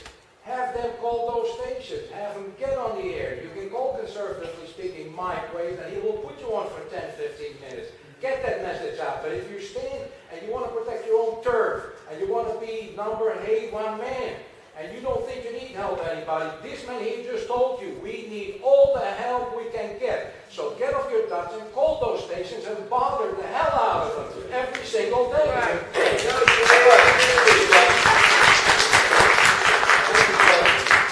Like in Denver, and Stephen says it's exactly right, but the only reason we're in the trouble we are now is because too many of us have been lazy for too long. That's the only reason. Bad guys do what bad guys do. They're doing it because we let them.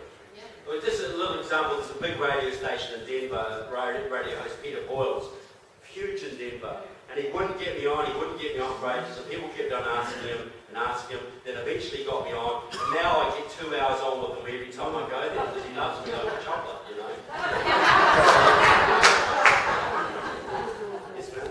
Can you speak to why there are so few young people in this room, especially when they have the largest stake in the country? And that's a very good question, and I'll say something about this, because I spoke to a group of young people last night, and you'll get, we always say we need more young people involved, and the Republicans will tell you, well, you have to get the social media going, the Twitter going, because that's what young people love, and you have to get cool, charismatic candidates, like Marco Rubio, who the young people love. I say that's totally backside about face, Young people haven't learned to compromise. They are idealists. They want inspiration. There's two political candidates that I can name that have inspired hundreds of thousands of young people in this country. One of them is Ron Paul out of Texas. Okay? I disagree with some things Ron Paul says, but I tell you, you go into the college campuses, the politically active kids are all either socialists or Ron Paul libertarians. He can get massive rallies, thousands of people, and he is young and hip and cool and charismatic, right? No. He's a grumpy old bugger.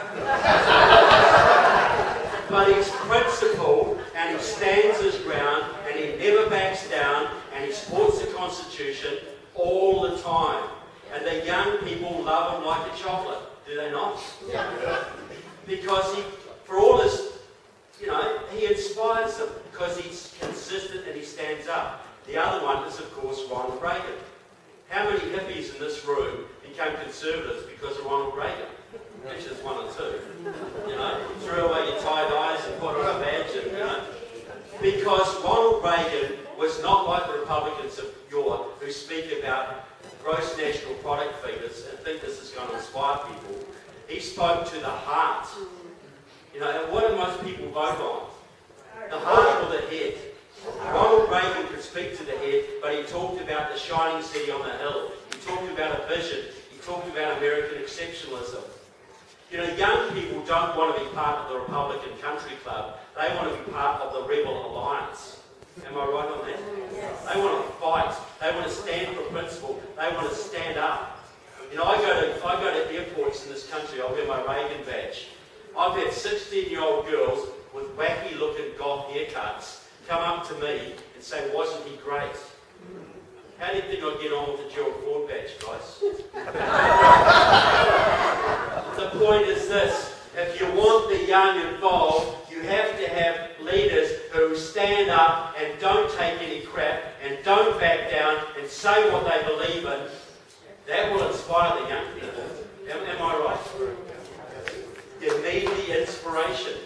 You never motivate young people by telling them how bad the Democrats are or how bad the economy is going to be. You inspire them by saying this is a great country, the Constitution will protect their liberties, will protect their privacy, and you can fight for it and you can win because this is the leadership that's going to do it. Is there any better way of doing it? It inspires you, doesn't it? So why wouldn't it inspire the young? You don't inspire the young through social media. You inspire the young through good leadership. They'll use all the social media you want. You won't be able to stop them doing it. You won't be able to hold them back. Is that fair enough? Have I missed anything? I'm not trying to be patronising. I'm just saying that young, because I young at heart, and I respond to idealists and leaders and people who state their values. I do not respond to people who equivocate and pussyfoot around and won't name names and won't name enemies and won't name problems. You know, the young people know this country is in bad shape. They want some hope. And they know there's only hope they're going to have is someone who's going to name the problems and give clear direction on how to get out of it and restore the country. Anything else is a waste of time. Irma. They always say that the young people, that it's your life now, and you have to take it in your hands. And if you don't do it, you miss it. And I would always say, I'm an old lady, but I can still help. Yeah. We're out there canvassing, and I'm finding our young people all over the place. And I abandoned them today to come here, and I promised them to bring them the records and the books. And so they're working very hard to elect local good people in our state government. Because they respect you, because you have that commitment. They have control over our government here. Not everybody can go to Washington, but we have to bring our own house in order here in the state house. And every state has to put their state house in order. Yeah. And it takes people like us that are committed and that teach the young people our experience, what we have lived. And what in the books I have lived, I can convey it. We're taught a lot while we're driving with different towns and we're camping. Well, so they can look at your life and you have been through this. And they will respect that. You know, look, this revolution is really going to be led by the seniors and the young. Because the middle bracket is really so worried about their jobs and mortgages and whatever, they haven't got time. They don't, and my family is very hardworking also. Whatever time they have, they give too. But I am in an age where I can give my time, and God gave me the ability to still drive a whole van of kids in my home. And they don't hope, I hope so. Yeah. Very Well, you don't use your age as a problem, you use it as an advantage because it gives you time, it gives you experience, and you can impart that. right. And that's so valuable, you know. We have to continue that, and as we get older, we should really share our experience and encourage the young people to go from the point they are, because every generation has to take care of the former. Well, you're perfectly right. I'll tell you another thing that I believe is young people will respond. They won't listen to their parents, but they'll listen to their grandparents. You know, because young people love their grandparents because they have a common enemy.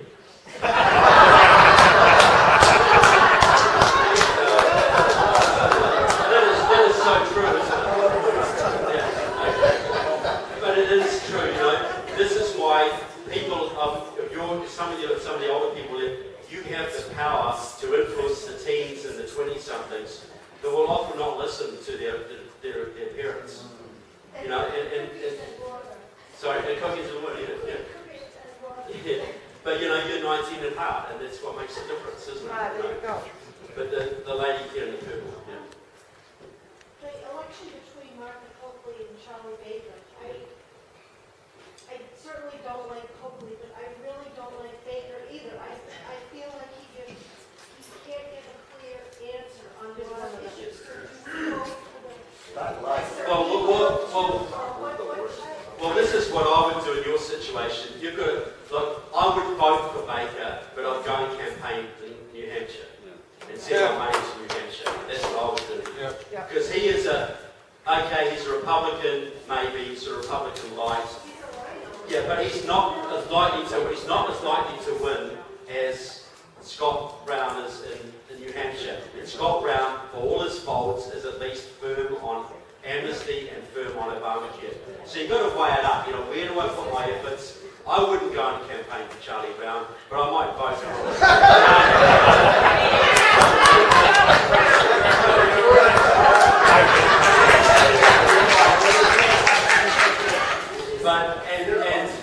I wouldn't normally campaign much for Scott Brown either, but because his election is in a winnable situation, because he's strong on two very important issues, and because you have to take back the Senate, that's where I would put my resources.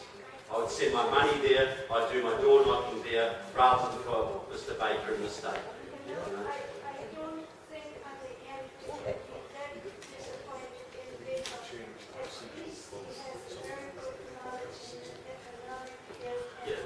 business. Look, I don't know enough to judge, but I trust the judgment of the local people, and if you can't be enthused about it, put your energies where you can be enthused. That's Yeah. what he has to do right now.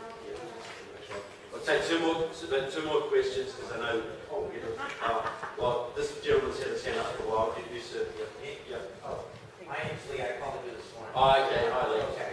I was wondering if you would tell people where the Communist Party headquarters in Massachusetts is located.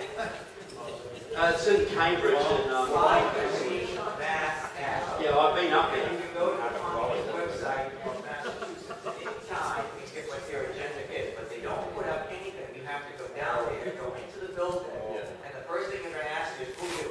Yeah. And what are you doing here? Yeah. I don't know why, maybe because they were. Oh, they're so open about what they do, aren't they? You know? But yeah, it's a Centre for Marxist Education in Cambridge. He has that trade program for Karl Marx economics building. Okay, Karl Marx, yeah. that's right up the street, the KDV. Yeah. Well, look, you've got them here, you know, and they're here. So. Oh, that's my point.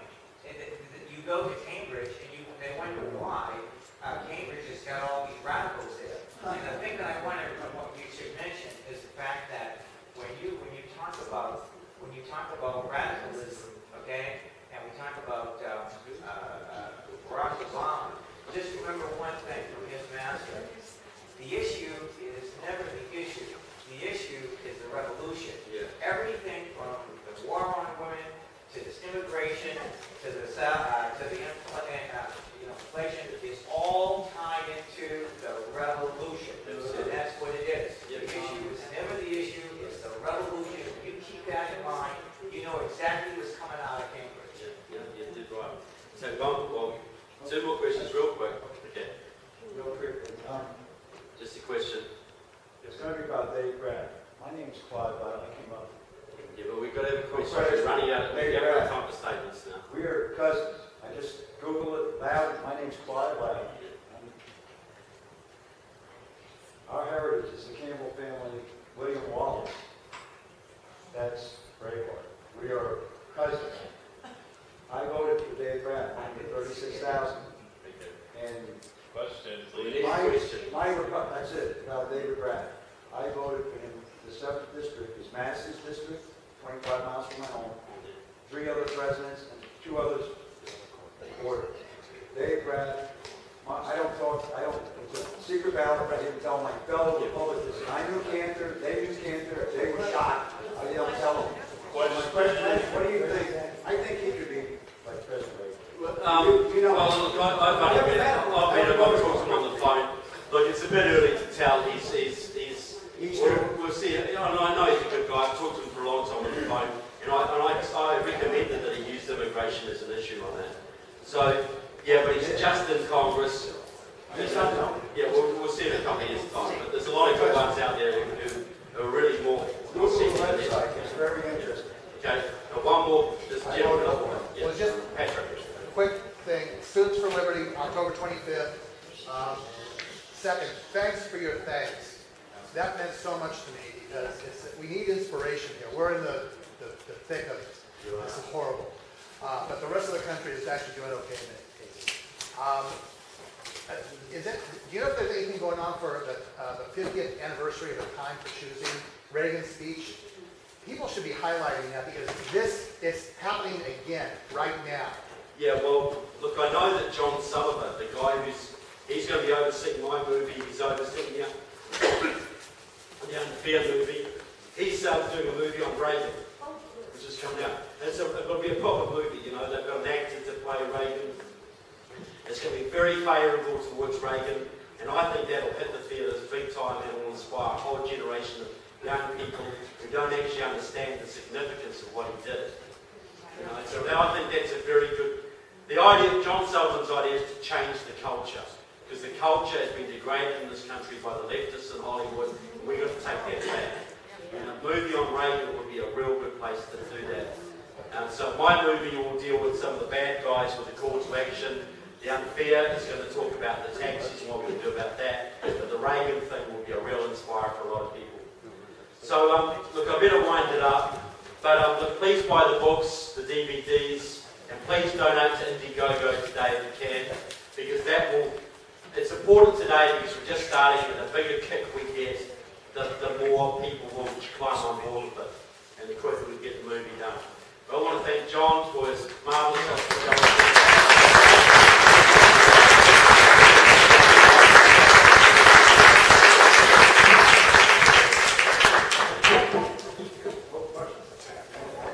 Thank you, Trevor. Thank you all for coming. You'd be on a volunteer. Okay, we're done for the day. Care to come up and talk further with Trevor? And of course, great. Thank you. Oh, sure.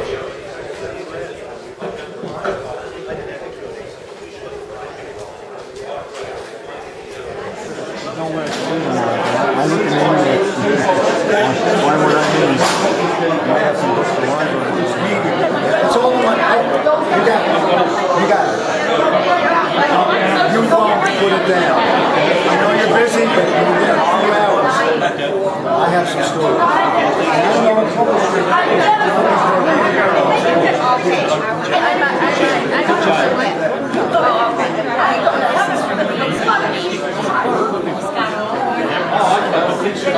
I've got 4 of your books. Okay. Hey, cousin, God bless you. Oh, and I found a friend of mine, the best friend is True Cycle Solve in 1964. He took people, as the Bar Harbor, I'll see him tomorrow. He took people both for Goldwater. He would, what a difference. But I associate him with Goldwater. He's a king. Martin, he's related to us too. Okay, God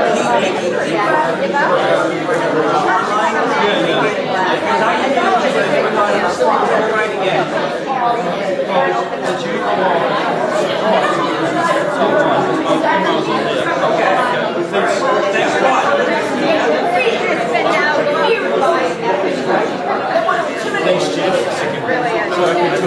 read it twice before.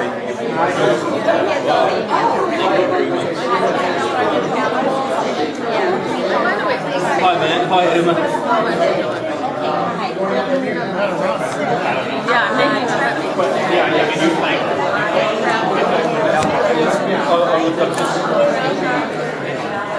And that's